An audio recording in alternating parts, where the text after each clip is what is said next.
Arkadaşlar, Hamarat Bebek YouTube kanalıma hepiniz hoş geldiniz. Bugün sizlere 1 yaş bebeklerimiz için uygun olan Roba'dan tekli pirinç detaylı, aynı zamanda burgu çalışması detaylı hazırlamış olduğum yeleğin yapımını paylaşmak istiyorum arkadaşlar. Yeleğimizin gördüğünüz gibi 1 yaş bebeklerimiz için uygun. Kartopu Baby One kullanarak 1,5 yumak yaklaşık Kartopu Baby One kullanarak ve 3,5 numara şiş ile hazırlamış olduğum bir yelek çalışması oldu arkadaşlar. 3 adet düğme kullandım yeleğimi hazırlamak için. Ölçüleri ise arkadaşlar omuz hizasından ölçtüğüm zaman 34 santim, yakadan boy uzunluğuna ölçtüğüm zaman 32 santim, yine roba uzunluğumuzu ölçtüğümüz zaman 15 santim ve en uzunluğunu ölçtüğümüz zaman 27 santim uzunluğunda bir yelek hazırlamış olduk. Yani tam 1 yaş bebeklerimizin rahatlıkla kullanabileceği bir çalışma oldu arkadaşlar. Yeleğimizi robamız bittikten sonra arkadaşlar bu şekilde hem burgu çalışmalarına hem pirinç örgü gibi detaylara devam ederek ve ufak bir artırma yaparak bir aksesuar çalışması yapmış olduk. Her iki yanda da burgularımız robadan itibaren başlıyor ve yeleğimiz bitene kadar devam ediyor arkadaşlar. Dediğim gibi çok kullanışlı ve yapması çok kolay bir yelek çalışması oldu. Dilerseniz detaylı anlatımına geçelim arkadaşlar. Bu arada size bir ayrıntıdan da bahsetmek istiyorum. Daha örgüye yeni başlamak isteyenler için, başlamış olanlar için yeni eğitim videoları hazırladım arkadaşlar. Özellikle hazırlamış olduğum videoların altına yeni başlayanlar için teknik bilgiler soran arkadaşlar için ilmek atmayı, kenar ilmek yapmayı, haroşa, düz, ters örgü farklarını öğrenmek isteyen arkadaşlar için yeni bir kanal, Sevgiyle Örüyorum eğitim kanalı. Bu videonun açıklama kısmına ve yorumlar kısmına linkini bırakacağım. Abone olmak tamamen ücretsizdir arkadaşlar. Her yeni paylaşımdan haberdar olmak için abone olabilirsiniz. Ve dediğim gibi bütün detayları, bütün teferruatıyla bulabileceğiniz bir kanal olacak inşallah. Şimdiden hepinize kolaylıklar diliyorum.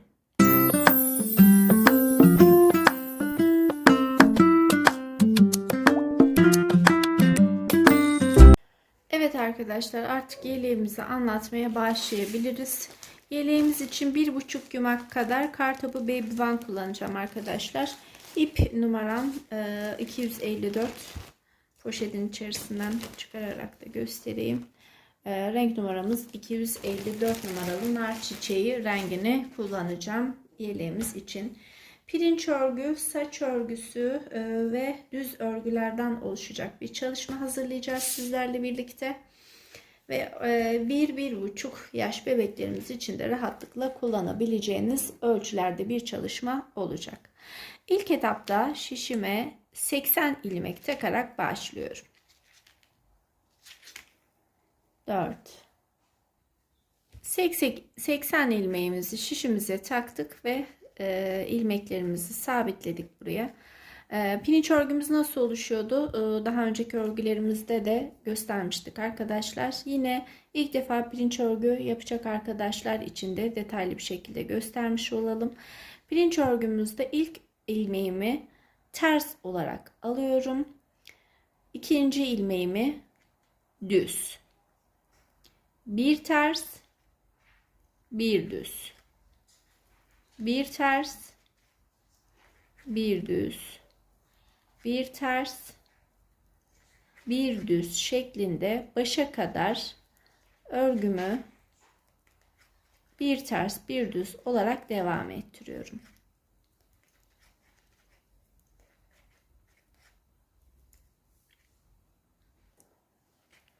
Ters ve en son ilmeğimizi kenar ilmeğimiz olarak örmeden aldım arkadaşlar. Dönüşlerde bu ilmeklerimizi her iki taraf içinde örmeden alacağım.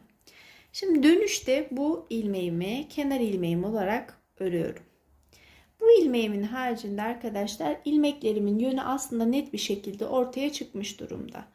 En son kenar ilmeğimden önce ters örmüştüm.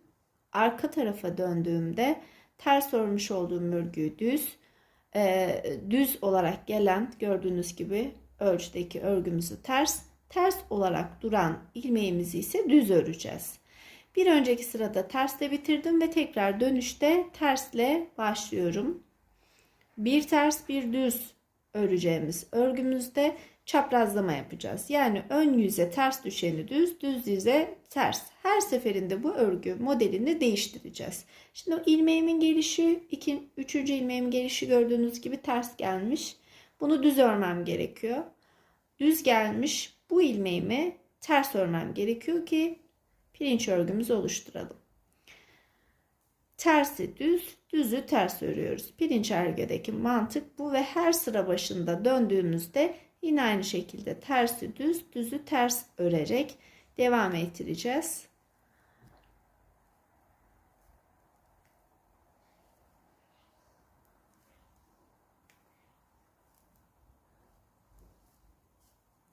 Tekrar başa kadar bir düz bir ters örgümle devam ediyorum.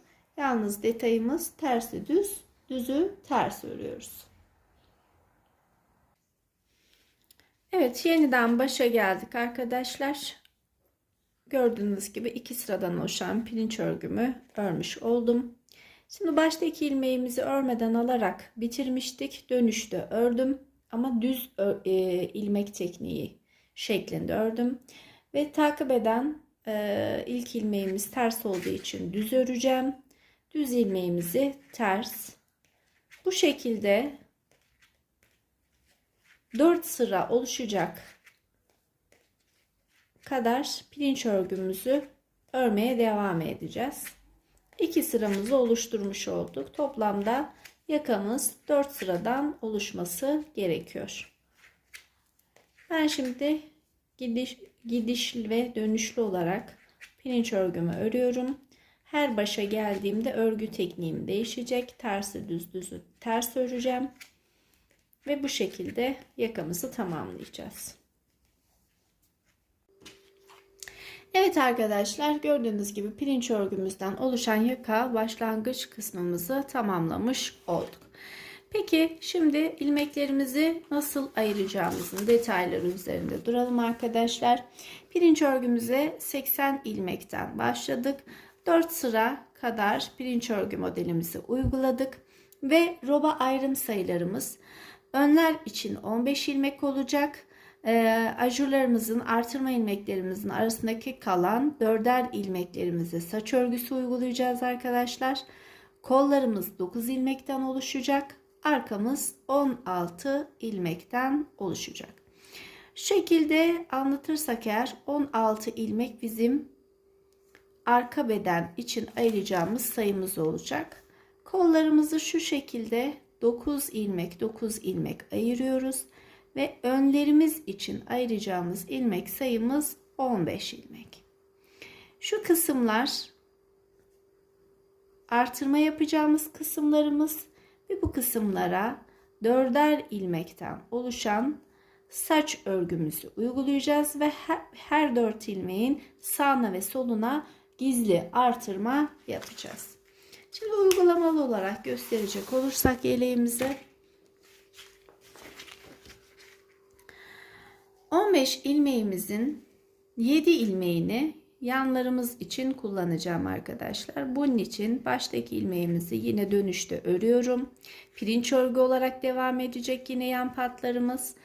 İlk ilmeğim ters, düz, ters, düz, 5 oldu. Bu şu şekilde bir detayı atladık. Yeleğimiz kız bebekler için uygulayacağımızdan dolayı burada bir ilik evi çalışması yapmamız gerekiyor arkadaşlar. Baştan 3 ilmeğimi ördükten sonra şişime bir kez dolama yapıyorum. Bu dolamamı yaptıktan sonra ipimi öne alıyorum ve ilmeğimin geliş yönüne doğru bir kesme işlemi yapıyorum. Tersle başladık. Düz, ters, Bu ilmeğimiz düz olarak devam edecek ve şimdi tersle örgümüze devam ediyorum. Bir düz, bir ters şeklinde örgümüz devam ediyor. Yani ters, düz, ters, düz, ters, düz. 3, 6 ve 7. Burası benim yan patlarım için kullanacağım ilmek sayısı. Yeleğimizin önleri pirinç örgüden, kolları düz örgüden oluşacaktı. Arka bedenimizde pirinç örgüye devam edecektik. Bu detayı da göz önünde bulundurarak 7. ilmeğimi ördüm. 8, 9, 10, 11, 12, 13, 14 ve 15. 15 ilmeğimi pirinç örgü olarak devam ettim. Bir ters, bir düz olarak. Burada benim bir gizli artırma yapmam gerekiyor. Şişime bir gizli artırma yaptım. 1, 2, 3, 4. 4 ilmeğimi düz olarak ördüm ve yeniden gizli artırmamı yaptım. Şimdi kol için 9 ilmeğimiz olacaktı. Bu 9 ilmeğimizi düz örgü olarak örüyoruz. 1, 2, 3, 4, 5, 6, 7, 8 ve 9. 9 ilmeğimi düz ilmek olarak ördüm. Burada yeniden bir gizli artırma yapıyorum. 1, 2, 3, 4. 4 ilmeğimi düz olarak ördüm. Yeniden gizli artırmamı yaptım. Şimdi ilmeğimin geliş yönüne bakıyorum. Ters ilmekle başlıyoruz ve düz ilmek, ters ilmek, düz ilmek olarak örgümün bir geliş yönü var. O zaman tersi düz, düzü ters örmem gerekiyor. İlk ilmeğim düz olacak. Düz 1, ters 2, 3, 4, 5, 6, 7, 8, 9, 10, 11, 12, 13, 14, 15 ve 16. 16. ilmeğimiz de ters olarak geldi. Ve burada ben bir gizli artırma yapıyorum. 1, 2, 3, 4 ilmeğimi düz örüyorum. Yeniden bir gizli artırma yapıyorum. Şimdi diğer kolumuza geldik. 1, 2, 3, 4, 5, 6, 7, 8 ve 9. 9 ilmeğimi düz olarak ördüm. Bir adet gizli artırma yaptım. 1, 2, 3, 4 ilmeğimi yeniden düz ördüm. Gizli artırmamı yaptım. Ve şimdi tekrar ilmeğimin geliş yönüne bakıyorum. Düz, ters, düz, ters olarak devam ediyor. O zaman ilk ilmeğimizi ters örmem gerekiyor. Düzü ters öreceğimden dolayı ters, düz 2, ters 3, düz 4, 5, 6, 7, 8, 9, 10, 11, 12, 13, 14 ve 15. ilmeğimizi örmeden bıraktım. Dönüyorum örgümün arka tarafına. Arka tarafında ise yine ilk ilmeğimi ördükten sonra ters gelmiş. O zaman burada düz örmem gerekiyor. Düz, ters, düz, ters. Tabi bu sefer 15 ilmek ayırdık ama bir tane artırma ilmeğimiz olduğundan dolayı 16 ilmek pirinç örgü uygulayacağız. 3, 6, 7, 8, 9, 10, 11, 12, 13, 14, 15. ilmeğimi ters ördüm. 16. ilmeğimi burada düz ilmek olarak almam gerekiyor. Bu benim artırma ilmeğimdi ve örgüme dahil etmiş oldum. 4 ilmek, ortadaki ilmeklerimiz düz olduğu için arka tarafta ters olacak. Şimdi 9 ilmekten oluşan kol ilmeklerimiz 11'e çıktı. Burada 11 ilmek daha ters örgü örmüş olacağım. 1, 2, 3, 4, 5, 6, 7, 8, 9, 10 ve 11. 11. ilmeğim artırma ilmeğim, gizli artırma yapmış olduğum ilmek, ters olarak koluma dahil ettim. Şimdi 4 ilmek daha ters örüyorum. 1, 2, 3, 4. Bunlar benim ara ilmeklerim arkadaşlar. Şimdi geliyoruz pirinç örgümüze. Pirinç örgümüzü şöyle açarak baktığım zaman bakın ikinci ilmeğim düz, ilk ilmeğim takip eden ilmeğim ters. O zaman bunu düz örmem gerekecek. Bunu ters örmem gerekecek. O zaman tersle başlamam gerekiyor. 16 ilmeğimiz oldu. 18 ilmek ve tersle başlıyorum. Özür diliyorum. Düzle başlamam gerekiyor ki düzü ters örebileyim. Bu ilmeğim düz olarak denk geldi. Takip eden ilmeğim ters, düz ve 18 ilmeği bu şekilde öreceğim. 3, 4, 5, 6, 7, 8, 9, 10, 11, 12, 13, 14, 15, 16, 17 ve 18. ilmeğimiz yine ters olarak örgümüze dahil olmuş oldu. Bu bizim gizli artırma ilmeğimiz. 4 ilmek tersime örüyorum. Ara ilmeklerim arkadaşlar. Ve şimdi kolumuz için ayırmış olduğumuz 9 ilmeğimiz 11 ilmeğe çıkmış oldu. Ters örgümü örmeye devam ediyorum burada da.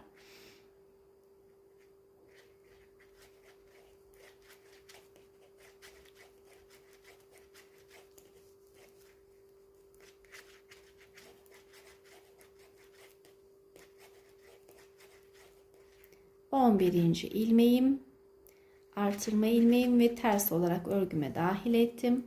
Şimdi 4 ilmek daha ters örüyorum ara ilmeklerim ve tekrardan bakıyorum örgüme. Şöyle açtığım zaman bu ters öreceğim ilmek, bu düz öreceğim ilmek, bu da benim ters öreceğim ilmek. Artırmalarda sürekli roba bitene kadar takibimizi sıkı yapmamız gerekiyor. Tersle başladım.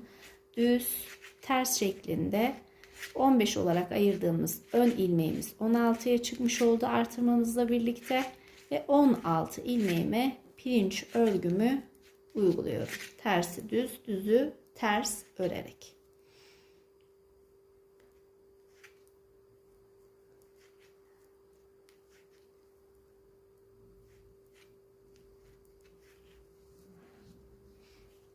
Şöyle örgümüze bir bakalım arkadaşlar. Bakın kollarımız, arka bedenimiz birkaç sıra sonra daha net bir şekilde ortaya çıkacaktır görüntümüz. İlmek belirleyicilerle çalışmadım arkadaşlar. O zaman daha çok kafa karıştırıcı olduğunu söyleyen yorumlarda arkadaşlarımız oldu. Birkaç sıra sayıları aklımızda tutarak ve sayıları paylaştırarak devam ettiğimiz sürece şaşırmadan net bir şekilde örgümüzü devam ettireceğiz. Şimdi baş tarafta bir sıra daha arttırdığımıza göre artık 16 olan ön kısmımız 17 ilmeğe çıktı. 17 ilmek boyunca tersi düz, düzü ters örüyorum. İlk ilmeğim düzse ters gelecek. 2, 3, 4, 5, 6, 7, 8, 9, 10, 11, 12, 13, 14, 15, 16 ve burada 17. ilmeğimiz artırma ilmeğimiz olacak. Evet, 17. ilmeğimiz örgümüze artırma ilmeği olarak dahil oldu. Ortadaki 4 ilmeğimiz düz ilmeğimiz. Bir sonraki sırada artık buraya burgu çalışması yapacağız ve tekrardan gizli artırmamı yapıyorum. Gizli artırmamla birlikte arkadaşlar 9'du, 11 oldu. Bu sırayla birlikte artık kollarımız 13 sıraya çıkacak. Şimdi 11 ilmeğimi düz örüyorum.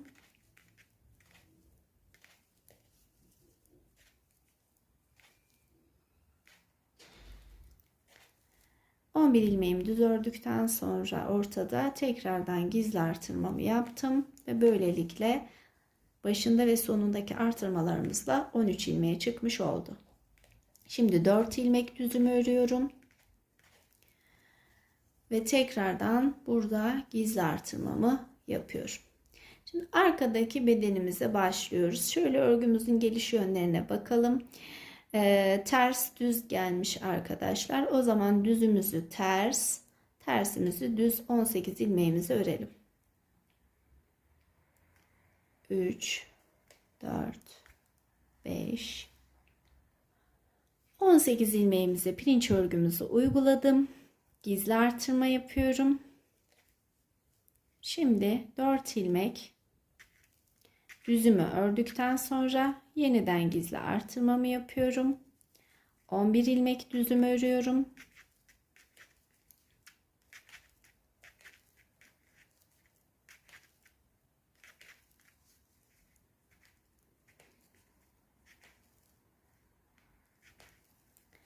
Tekrar gizli artırmamı yapıyorum. 4 ilmek ara ilmeğim. Gizli artırmamı yapıyorum. Ve geriye kalan ilmeklerimizi düz, ters şeklinde pirinç örgümü uyguluyorum. Arka bedenimize yeniden başladım. 1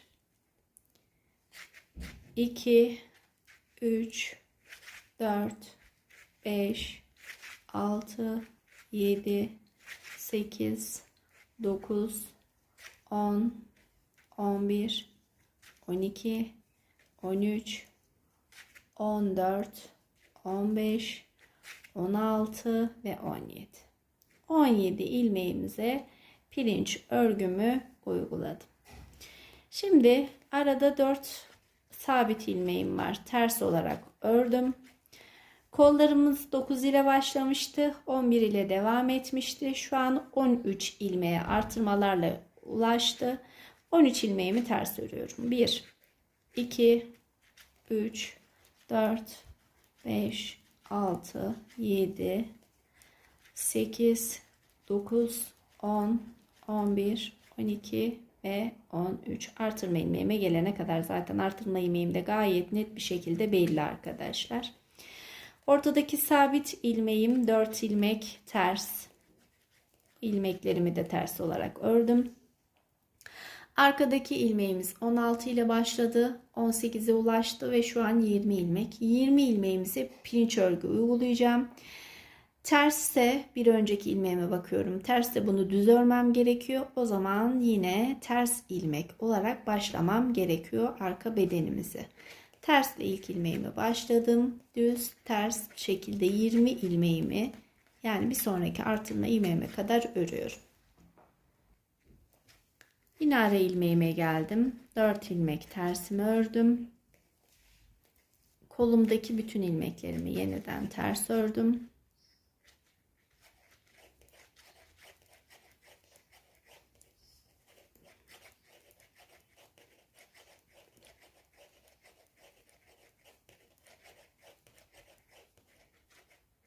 Evet, artırma ilmeğimi de ters ördüğüme göre ara ilmek olan 4 ilmeğimi ters örüyorum. Ve tekrar kontrol ediyorum. Bir önceki ilmeğim düzse bu ilmeğimin ters bir önceki ilmeğim düz ise bunu ters örmem gerekiyor. O zaman düz ile başlamam gerekiyor örgüme. Düz ters şeklinde başa kadar örüntüme dikkat ederek pirinç örgümü örüyorum. Şöyle yaklaştırarak tekrardan örgümü göstermek istiyorum. Bakın kollarımız gayet iyi bir şekilde ortaya çıktı. Arka bedenimiz pirinç örgü olarak devam ediyor. Yine kollarımız, önlerimiz devam ediyor. Şimdi burgu çalışmalarımızı yaptıktan sonra aslında örgümüzün görüntüsü daha net bir şekilde ortaya çıkacaktır arkadaşlar. Şimdi pirinç örgümüzü yapalım. burgularımıza da başlayalım. Şimdi ilk kenar ilmeğimi aldıktan sonra ilk ilmeğim düz gelmişse ters olarak örmem gerekiyor. Ters, düz 3 oldu. 4, 5, 6, 7, 8, 9, 10, 11, 12, 13, 14, 15, 16, 17. Evet, 17 ve 18. ilmeğimiz gizli artırma ilmeğimiz.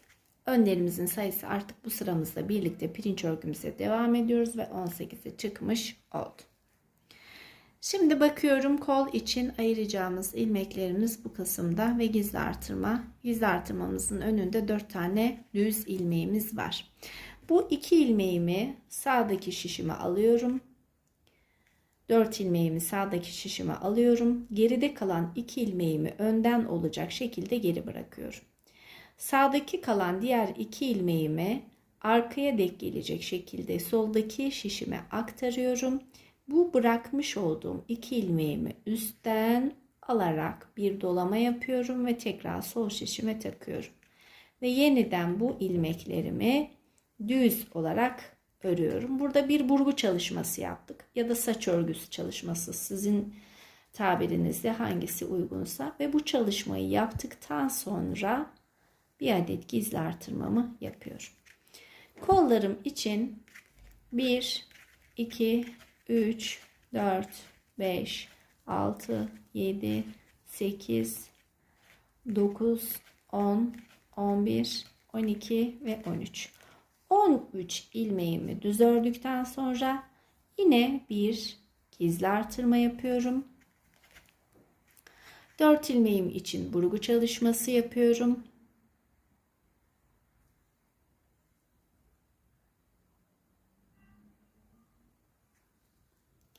İkişer ilmeğimizin yerini değiştiriyoruz. 2 ilmeği alttan, 2 ilmeği üstten geçirerek bir çaprazlama yapıyoruz. Ve böylelikle birinci burgu çalışmamızı da yapmış olduk. Ve hemen takibinde gizli artırmamı yapıyorum ve arka beden çalışmasına başlayacağım. Bu gizli artırmadan sonra ters ile devam ettiğine göre düz ilmekle başlıyorum. Düz ters şeklinde diğer artırma ilmeğime gelene kadar örmeye devam ediyorum.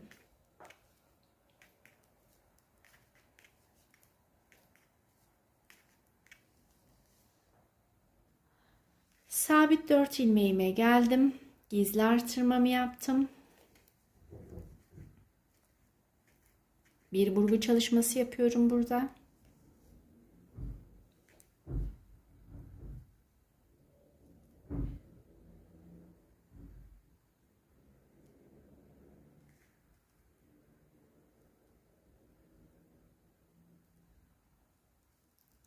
Ve ilmeklerimizin yerini değiştirdiysek düz ilmekler örerek devam ediyorum ve tekrardan gizli artırmamı yapıyorum. Ve kollarım için ayırmış olduğum ilmeklerimizden 13 ilmeğimizi düz olarak örmeye devam ediyorum ta ki diğer artırmama kadar. Artırma yerlerimiz artık gayet net bir şekilde ortaya çıktı arkadaşlar. Gördüğünüz gibi artırma ilmekleri kendini çok net bir şekilde belli ediyor. Bu ilmeğimi de dahil ediyorum ve 4 tane sabit ilmeğim. Gizli artırmamı yapıyorum. 1, 2, 3, 4 ilmeğimi burgu çalışması yapıyorum.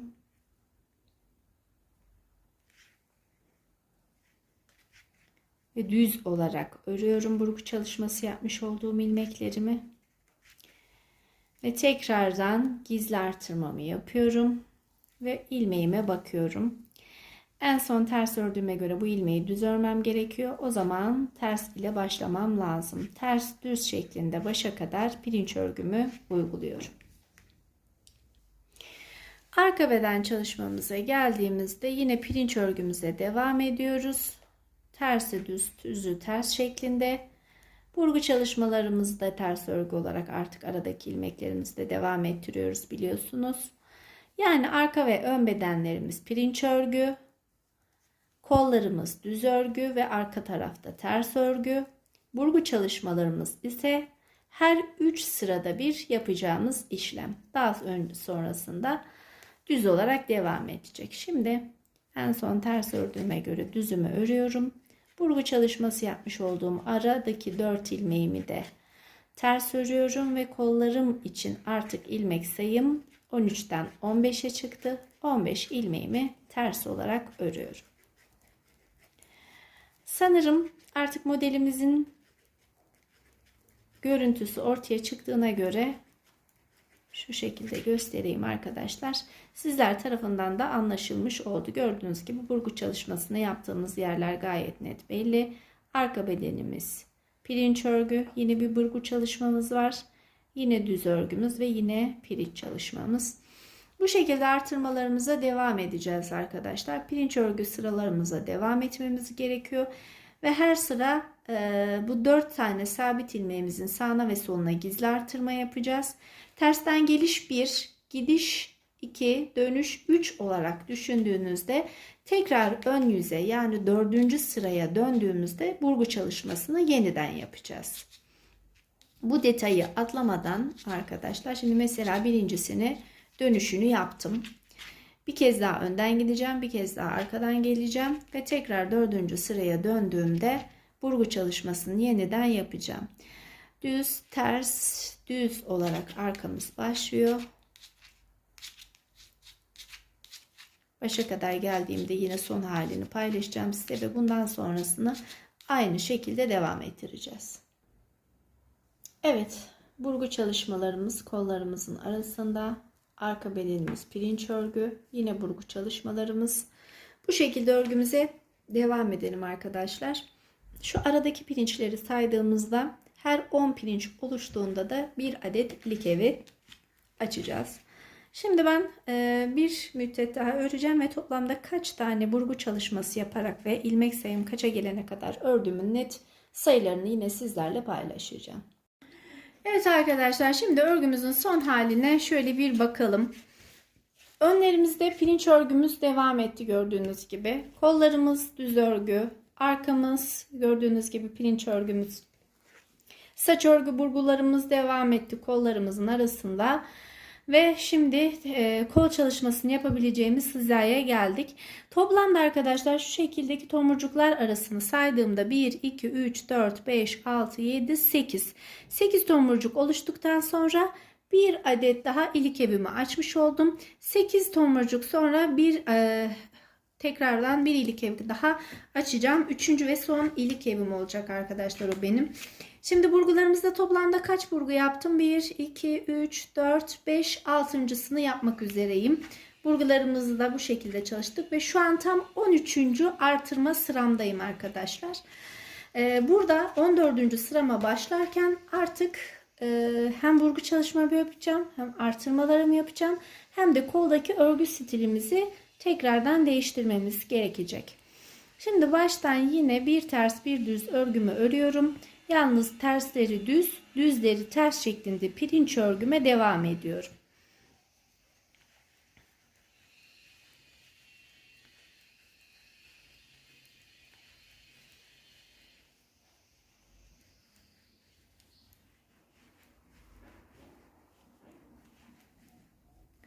İlmeklerimizin katının açılmamasına dikkat edelim. En son düz ördüm, tersimi örüyorum, düz, ters. Şöyle kameramı da yaklaştırayım. Bir ters bir düz örgüme devam ettim ve burgu çalışması yapacağım yere geldim. Burada bir adet gizli artırmamı yeniden yapıyorum arkadaşlar. Burgu çalışması yapacağım sıramdayım. Burgularımı yapıyorum.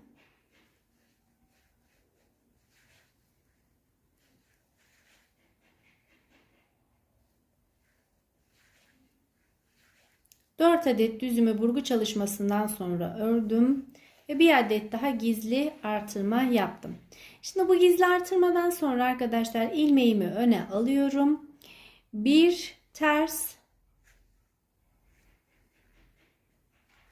bir düz, bir ters, bir düz, bir ters, bir düz, bir ters. Yani burada da artık pirinç örgü çalışmasına başlayacağım.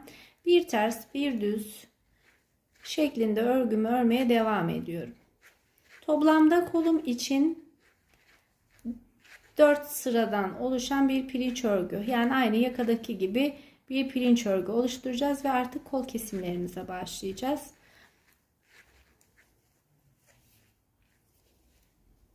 Düzümü ördüm en son, tersimi örüyorum, düzümü, tersimi, düzümü.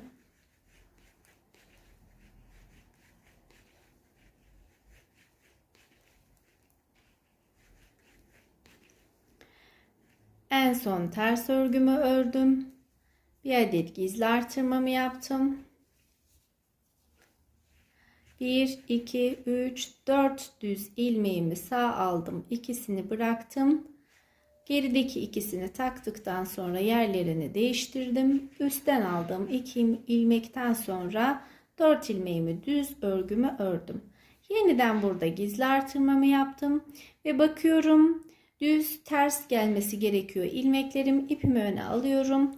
Tersle başlıyorum ve bir ters bir düz pirinç örgüme devam ediyorum. Tersleri düz, düzleri ters olacak şekilde. Bir ters bir düz örgümle pirinç örgümün sırasını tamamladım. Diğer kol kısmıma geldim. Bir adet gizli artırma yapıyorum. 1, 2, 3, 4 ilmeğimin burgu çalışmasını yapıyorum.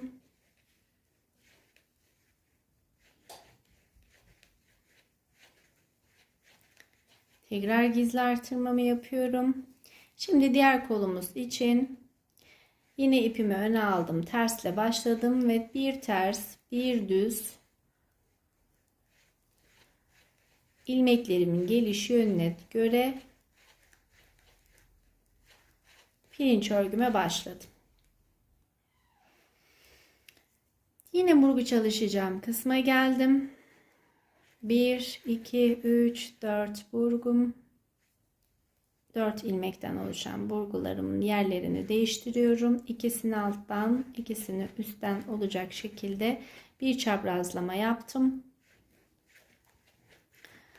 Ve tekrardan gizli artırmamı yaptım ve bakıyorum arkadaşlar. Düz, ters, düz olarak devam etmesi gerekiyor örgümün. İlmeklerimin geliş yönlerine göre ters işlemi yapmam gerekiyor.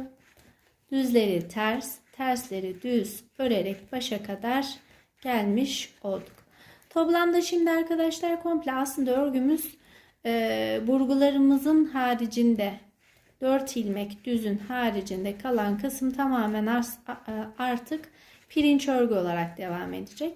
Yalnız kollarımızda sadece 4 sıradan oluşan tomurcuğumuz oluşana kadar, daha sonra kollarımızı robamızdan ayırarak bedenle devam edeceğiz örgümüze. Şimdi ben bu 4 sırayı tamamlayarak gelmek istiyorum. Kollarımızı birlikte keselim. Sonra şu an yapacağımız işlem tamamen tersleri düz, düzleri ters örmek. Ajurlarımızın ortasındaki 4'er ilmeği de arka taraftan ters, ön taraftan düz ve her 3 sırada bir de burgu yaparak örgümüze devam etmek.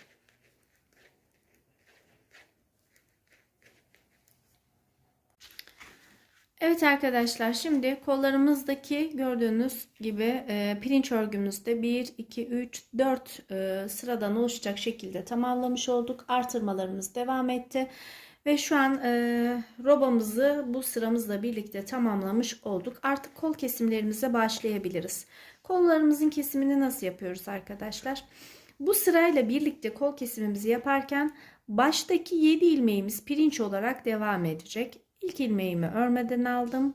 İkinci ilmeğim ters, düz, ters, düz, ters ve düz. Bakıyorum. 3, 6, 7. Bu 7 ilmeğimizde pirinç örgü çalışmaya devam edeceğiz. Örgümüz bitene kadar. Şimdi takip eden ilmeğimle birlikte artık düz örgü örmeye başlıyorum. Bundan sonra beden çalışmamız düz örgü olarak devam edecek. Burgularımız devam edecek. Sadece bitirme sıramız yine pirinç örgü detayıyla bitireceğiz arkadaşlar. Şimdi Burgu çalışması yapacağım yere kadar düz örgülerimi örüyorum.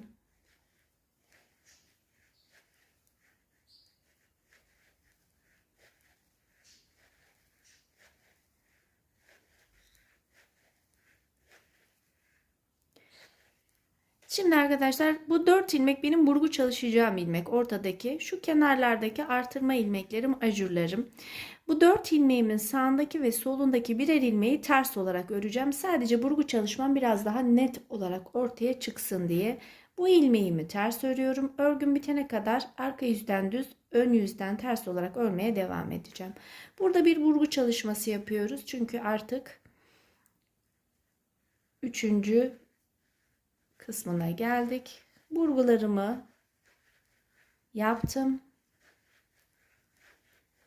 Şimdi burada kolumuz için bir kesme yapmamız gerekiyor arkadaşlar. 4 ilmek düzümü ördükten sonra kolumda toplamda diğer burguma kadar 43 ilmeğim var. Tabi sizin başlama sayınız veya artırma sayınız benden farklıysa farklı bir sayı çıkacaktır. Kol için ayırmış olduğumuz her iki burgunun sağında ve solunda kalan ilmekleri kesiyoruz arkadaşlar. Toplamda şu an 43 ilmeğimi keserek örgüme devam ediyorum.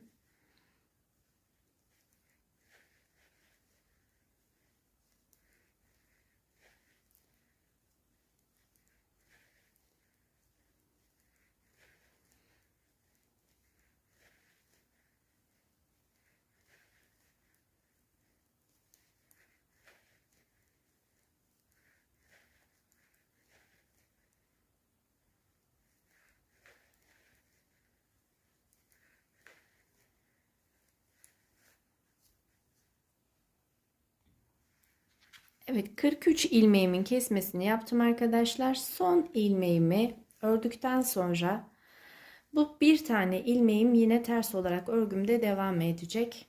Burgularımızın net çıkması için şimdi 4 adet ilmeğimin burgu çalışmasını yapıyorum.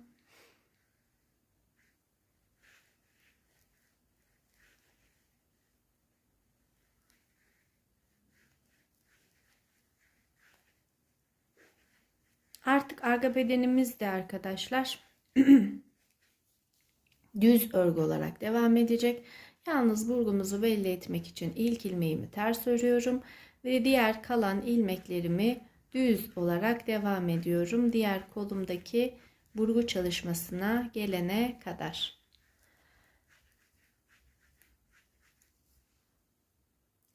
Arka beden için yine düzlerimizi ördük. Son ilmeğimi ters ördüm. Burgu çalışmamı yapıyorum.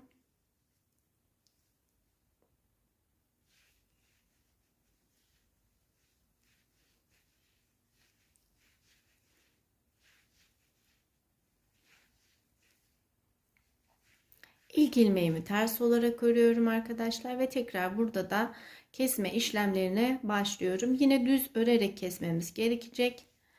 Kolumuz düzgün dursun diye bir ilmek düz teknikle örüyorum. Arkadaki ilmeğimi üzerinden atlatarak kolumuzdaki kesmeleri tamamlıyoruz. Buradan sonra dönüşte kol altı artırmalarıyla devam edeceğiz örgümüze. Artırmalarımız robadan sonra beden kısmında da belli aralıklarla kol altından devam edecek arkadaşlar. Yeleğimizin biraz açılımlı durması için.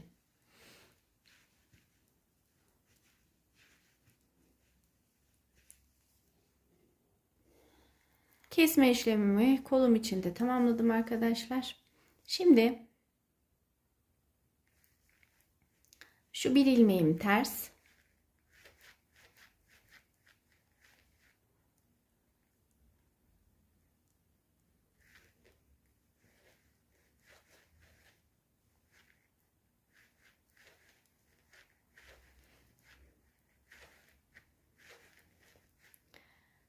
Solundaki ilmeğimiz de ters ve artık son 7 ilmeğimize kadar düz örmeye devam ediyorum örgümde. Bundan sonra örgümüzün roba kısmını tamamlamış olacağız.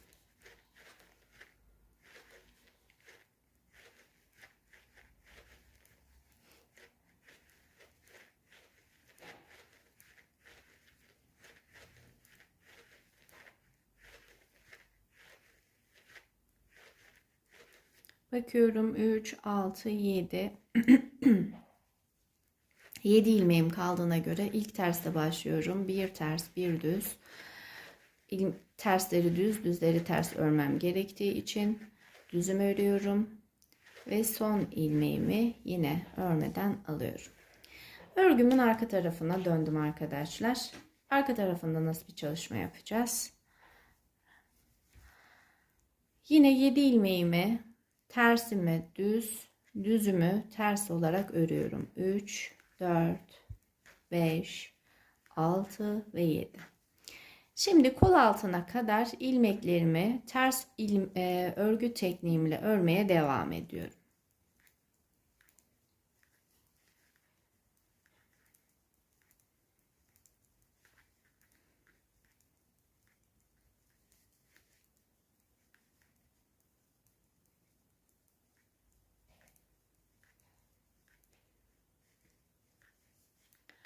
Kol altındaki 4 ilmeğimin şu ilmeği arkadaşlar, burası burgu çalışma yapacağım ilmeğim. Şu ilmeğimin arka yüzde düz olması, ön yüzde ters olması gerekiyor. Örgüm bitene kadar bu son ilmeğim, yani 4 tane burgumun yanındaki ilmeği bu şekilde ayarladım.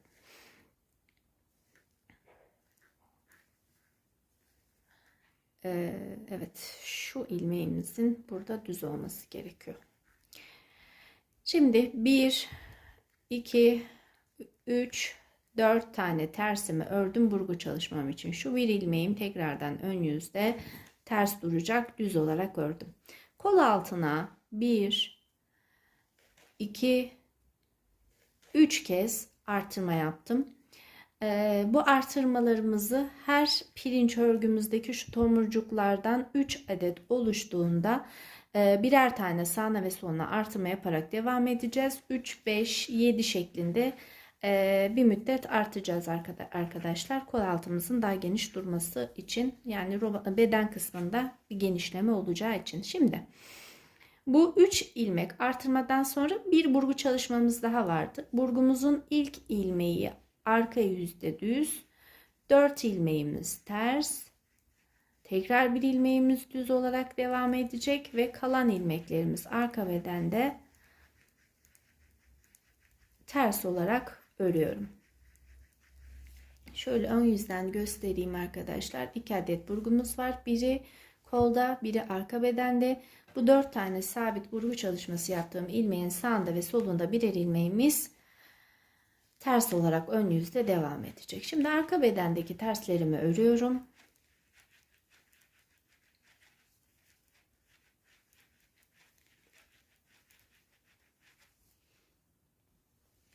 Arka beden için yine burgu çalışmasına geldik. 1 ilmek düz, 4 ilmek ters,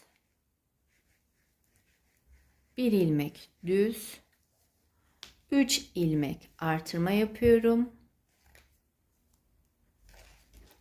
Tekrar burgu çalışmam devam edecek. Bunun için burgumuzun birinci ilmeği düz, geriye kalan 4 ilmeği ters devam edecek ve buradaki diğer bir ilmeğimiz düz. Düzümüzü de ördük. Şimdi arka beden için terslerimi örmeye devam ediyorum.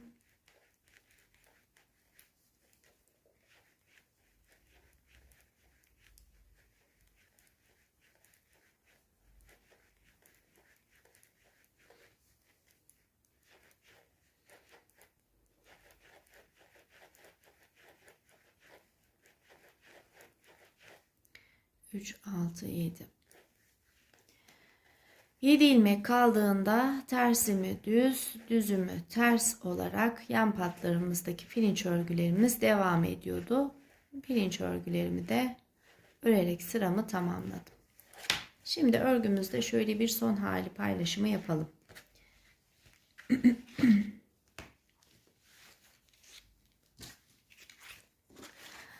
Burgularımız devam ediyor. Kollarımız düz ördük ve pirinç örgüyle kestik. Arka kısmımız pirinç örgü devam etti. Şu an kesme işlemini yaptıktan sonra düz olarak ördük arkadaşlar. Yeniden örgümüzün ön yüzüne döndük. Bir de bakalım 2, 4, 6, 8. Evet, bu sırada yeniden bir ilik evi çalışması yapmış olmamız gerekiyor. 8. tomurcuğumuzu ördüğümüze göre baştan bir ilmek aldıktan sonra 3 ilmeği tersi düz, düzü ters alıyorum. En son düzle bitirdim. Bu benim ters ilmeğim olacak. Ve şuradaki düz ilmeğim için 2 ilmeğimi birlikte alarak kesmemi yaptım. Ve kalan 2 ilmeğimi de ilmeğin gelişinin tersi yönünde aldım. Şimdi düzlerimi örmeye devam ediyorum kol altım için.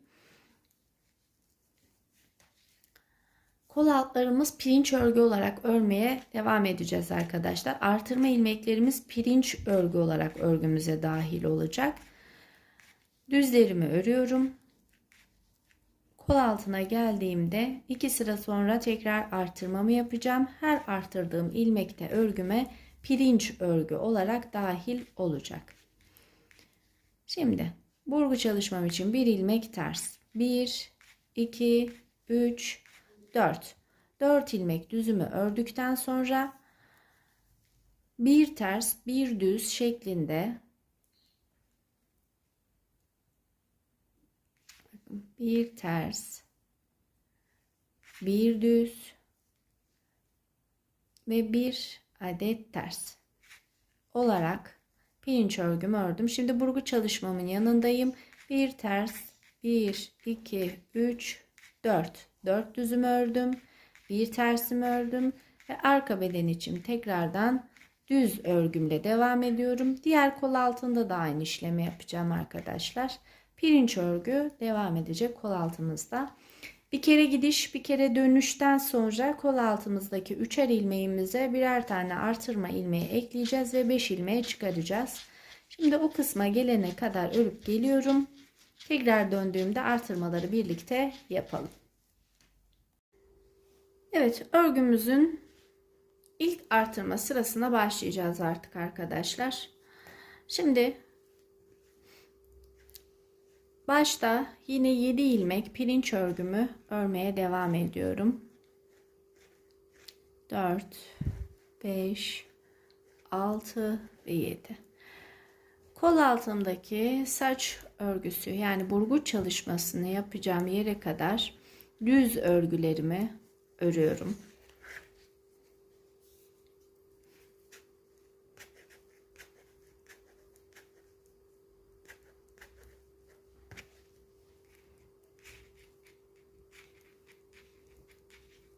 Misina şiş kullandığım için arkadaşlar masaya çarpıyor ve ses çıkıyor. Evet, şimdi bu burgumun hemen sağındaki ilk ilmeğim ters olarak önden devam edecekti. Arka yüzden düz olarak devam edecek. Bu ayrıntıyı atlamadan o ilmeğimi ters olarak ördüm. Kalan 4 ilmeğim için bir burgu çalışması yapıyorum burada. Burgu çalışmamdan sonra düz ilmeklerimi ördüm. Şimdi arkadaşlar bu 3 ilmeğim artırma ilmeğim ve pirinç örgü olarak devam edecek demiştim. Burada bir adet gizli artırmamı yapıyorum. İlk ilmeğim ters, ikinci ilmeğim düz, üçüncü ilmeğim ters ve tekrardan burada bir gizli artırma yapıyorum. Sonra burgumun kenarındaki ters ilmeğimi örüyorum ve burgu çalışmamı yeniden yapıyorum. 3 ilmekti. Şu an ilmek sayım 5'e çıktı. Bu 4 ilmeğimi düz olarak örüyorum. Takip eden ilmek ters. Şimdi diğer kol altına kadar düz ilmeklerimi örmeye devam ediyorum. Arka bedendeki ilmeklerim düz. Yeniden kol altına geldiğimde bir ilmeğim ters. Burada bir adet burgu çalışmam var.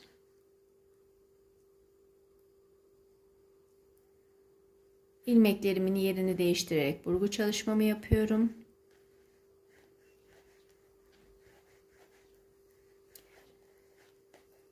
Bir ilmek tersimi ördükten sonra gizli artırmamı yapıyorum. İlk ilmeğim düz, ikinci ilmeğim ters, üçüncü ilmeğim düz ve burada bir gizli artırma daha yapıyorum. 3 ilmek olan artırma ilmeğimiz 5'e çıktı.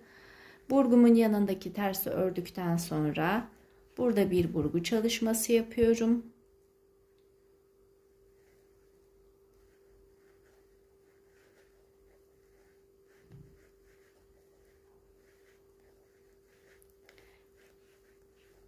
Tekrardan ters ilmeğimi ördüm.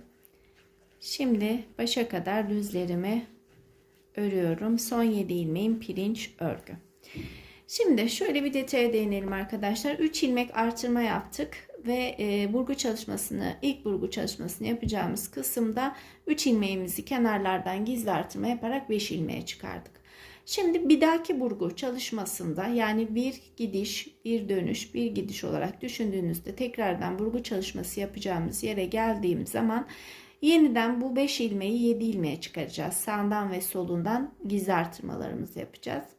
Toplamda birincisini yaptık. 3 kez daha yapacağız bu artırmayı. Toplamda 4 kez artırma olacak. Birincisini yaptık. 3 kez daha artırma yapmamız gerekecek arkadaşlar. Ve bu 3 artırmayı da her burgu çalışması yaptığımız sırada yapacağız. Yani bu 4 ilmeği düz öreceğimiz sıralarda değil, burgu çalışmasını yapacağımız sıralarda da birer ilmek kol altındaki pirinç örgümüzü artırmış olacağız ve 4 kez artırmaya tamamlayacağız. Her artırmaya ayrı ayrı göstermeme gerek olduğunu düşünmüyorum arkadaşlar. Birincisini birlikte yaptık. Diğerlerini burgu çalışması yaptığımız sıralarda 3 kez daha yaparak 4'e tamamlayalım ve örgümüzün yeterli boyu oluşana kadar ilmeklerimize dikkat ederek düzleri düz, tersleri ters, pirinç örgü gelmesi gereken yerleri pirinç örgü şeklinde boyu oluşana kadar örelim. Şöyle son halini de yine paylaşayım arkadaşlar. Roba kısmımızın 3. ilik evimi de açtım. İstiyorsanız bir kez daha ilik ev açabilirsiniz. Ben 3 tane ilik evi yeterli buluyorum. Örgünün gidişine göre yine ilik evlerini çoğaltmak size kalmış. Burgu çalışmalarımız devam edecek. Önde ve arkada. Ve şu an tek detayımızda kol altındaki ilmeklerimizi artırmaya devam ederek örgümüzü örmeye devam edeceğiz. Şimdi ben artırmalarımı yapacağım. Boyum yeterli mesafeye gelene kadar örmeye devam edeceğim ve son halini yine sizlerle paylaşacağım. Evet arkadaşlar, yeleğimizin son halini sizlerle paylaşmak istiyorum. İlk önce kol altından sonraki yapmış olduğumuz çalışmayı göstereyim. Gördüğünüz gibi arkadaşlar her iki yandan da yeleğimizin ortadaki pirinç örgüsü 11 ilmek çıkana kadar ördük ve saç örgülerimiz, yani burgu çalışmalarımız devam etti. Şimdi diğer taraf için de aynı çalışmayı yapmıştık arkadaşlar. Şöyle açarak göstereyim. Şimdi son hali bu şekilde yeleğimizin. Düğme çalışmalarımızı diktikten sonra şu kısmımıza düğmelerimizi dikeceğiz. Boy hizası da arkadaşlar şu an için tam 1 yaş bebeklerimize uygun bir uzunluğa geldi. Artık lastik çalışmamızı örmeye başlayabiliriz yeleğimiz için. Lastik kısmımızda yine aynı kollarımızdaki olduğu gibi pirinç örgüyle devam edecek. Yani bu hizadan sonra tamamen örgümüze pirinç örgü olarak başlıyoruz. Pirinç örgümüzü nasıl yapıyorduk arkadaşlar?